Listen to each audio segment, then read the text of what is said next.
La ville a une histoire particulière avec le capitaine Charles Borromée Messani Yintiouréré en octobre 1921. Il est choisi par sa hiérarchie pour intégrer le centre de perfectionnement des sous-officiers indigènes de la dite ville. En 2024, cette commune du sud de la France honore ce héros de la Seconde Guerre mondiale, mort le 7 juin 1940 à Irène en érigeant un rond-point baptisé Capitaine Charles Yintiouréré.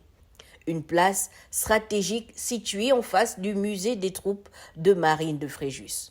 C'est un honneur immense de vous recevoir ici à Fréjus pour l'inauguration du rond-point à la mémoire du capitaine Charles Yintiouréré.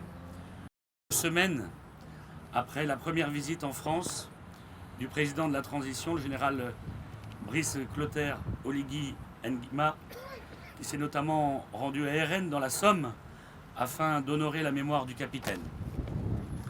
Un homme dont la bravoure l'a conduit jusqu'au sacrifice ultime, donner sa propre vie pour sauver les soldats placés sous son commandement.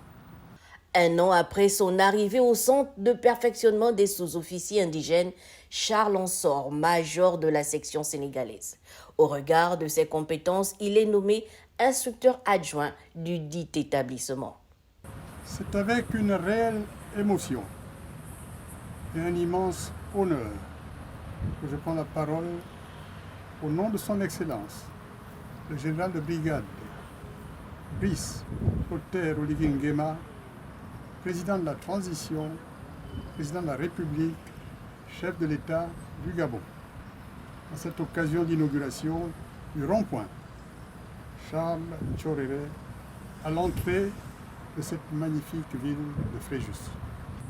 Le capitaine Charles Yintiouréré n'est pas mort ce 7 juin 1940 à Rennes, car son esprit de bravoure, son dévouement et son abnégation continuent de vivre en nous et ne manqueront pas d'inspirer les générations futures de Gabonais et de Français.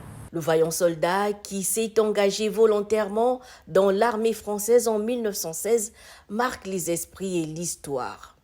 Le 24 mars 1923, il devient l'un des rares Africains à recevoir le grade d'officier au sein des troupes coloniales françaises.